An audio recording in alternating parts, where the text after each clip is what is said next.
Right, let's get straight into it. This is a post about the DSD paradox, which is this weird situation we're in where an athlete who has been deemed to have an unfair advantage in the 400, 800, 1500 mile is allowed to run in the 200. Now, that is a situation, if you were an alien and you landed on Earth and you looked at the policy, you'd say, this is ridiculous. How is it possible that an athlete can be excluded from some events because they've got an advantage, but another event that's really similar, the 400, 200, they can suddenly compete, to the extent that you'd now be legal on a Saturday running a 200 and then illegal on a Sunday running the 100. So that's what this post is about. It's obviously triggered by the events of Tokyo's 200-meter final, where the big story at the front is Elaine Thompson-Herah winning a double-double gold in a new Olympic record.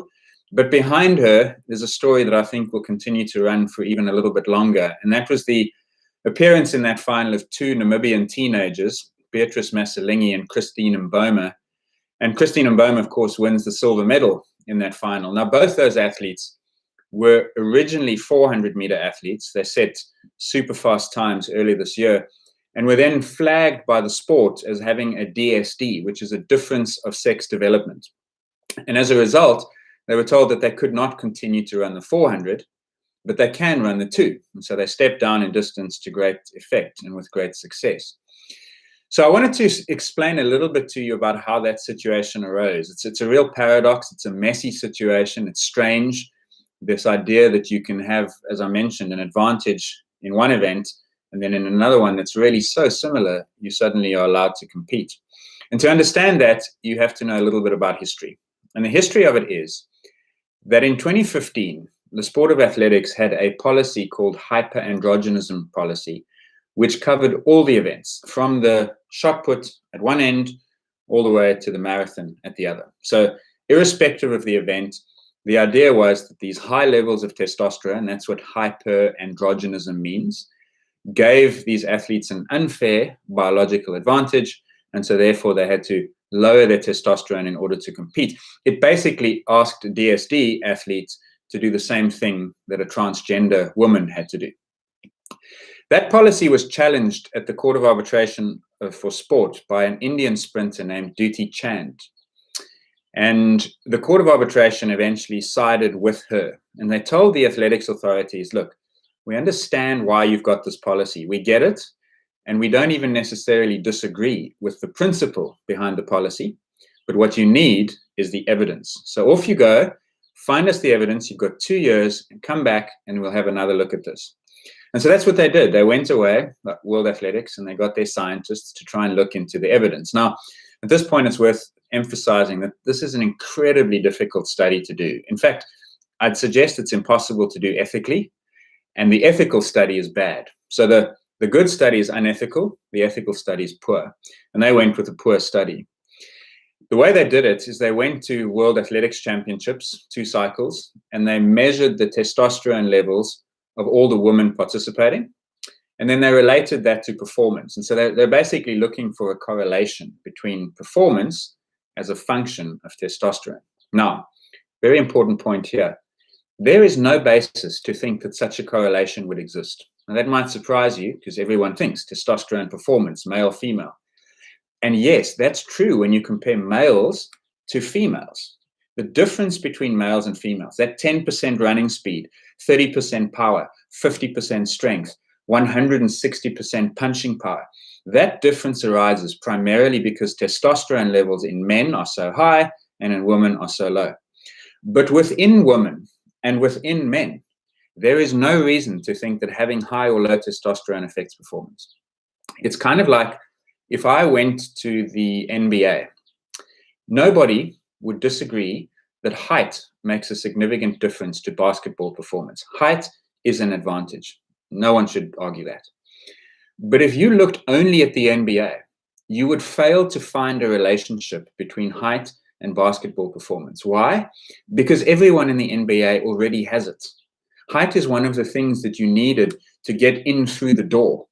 Once you're in, other things start to make a difference. And so that variable, that hugely advantageous variable, kind of disappears because it's already been selected for. Hopefully that makes sense. Now, testosterone within women is low. It's an incredibly low, narrow range in a normal situation. In men, it's high.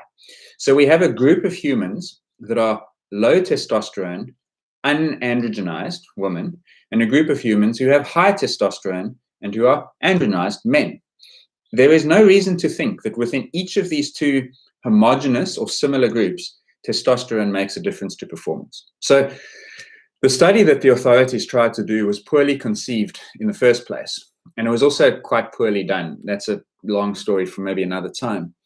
The upshot of all this is that they looked for these associations, and of course, they failed to find them in most events. No relationship between performance on the y-axis and testosterone on the x-axis. Not surprising. Could have told them that for free. However, they do find it in the 400 and the 800 and the 400 hurdles. Why? Because those are the events that had DSD athletes in them at the time. Caster Semenya was one of those. So in effect, what they created was a kind of a scientific circular argument where they wanted to see if DSDs improved performance. They assessed DSDs, they found improvements, and then concluded that DSDs improved performance. So they were left with a policy, well, they were left with evidence. And remember what the courts had told them. They said, go away and bring back your evidence, and we can have another look at this policy. So off we go. The policy comes out. They can't put the 100 on it because there was no evidence. They can't put the 2, no evidence. They can't put the 5 or the 10 or the long jump or the triple jump or the high jump, javelin. But they could put the 4 and the 8 and the 400 hurdles because that's where it was poor evidence, but that's where their evidence showed that there was a difference. And so that's why the current policy, which has now been changed in name, it's now called the DSD policy. That's why it governs only a very narrow band of sports, of track and field events. That is why Christine Mboma and Beatrice Messelingi can't run the 4 because they had evidence, but they can run the 2 because they didn't. And so hopefully that explains to you how we got to this situation. What's really interesting now is what do they do next? Because when the Court of Arbitration decision came out, it was very clear, and they called it a living document. Those were the 2 words they used. And what they meant by that is that in future, the sport would be able to add events to the list of regulated track and field events. Now, having looked at 2 athletes in the final, there was a third in the semi-final of the women's 200. It's not inconceivable that track and field authorities, World Athletics, are going to say, that's evidence. But it's not very good evidence for the simple reason, and I said this in my previous videos, you can't tell whether someone has an advantage based on the outcome of a sports event. Because that outcome is a function of the advantage plus the base from which the advantage is levered. So if you're not already a good enough athlete, no advantage is going to help you into an Olympic final or give you an Olympic medal. If you are a very good athlete, then even a small advantage will do that. So you cannot infer the size of the advantage based on the outcome. So if the authorities now decide that the 200 meters should be added, simply because Mboma won silver, Messelingi made the final, and there was another athlete in the semi-final, so call it 3 in the top 15 in the world, they will look very much like they are running this policy based on success as opposed to advantage. And that's not the way it should be done. So it's a messy situation, which I hope now you can understand arose because the first legal case compelled them to find evidence, which was borderline impossible. They went away and did a study to try, but the study essentially failed except for the circular element that it produced. And as a consequence, they're now painted into a corner. And it's going to be very interesting to see if they make the call. Just on Christine Mboma, I think she came into the Olympics with a PB in the mid to high 22s. She's now running well under 22.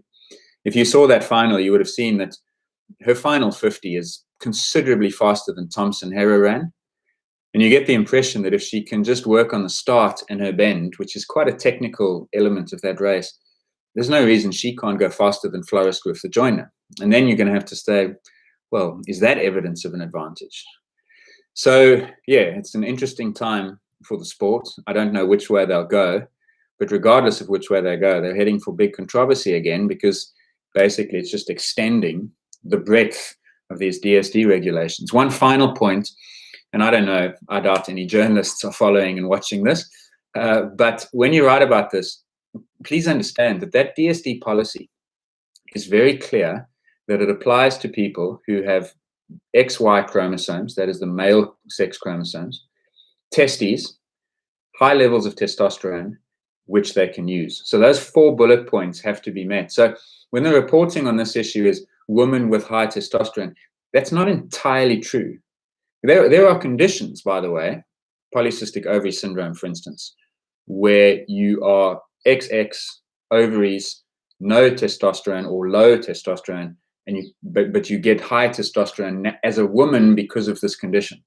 That's not what we're dealing with here.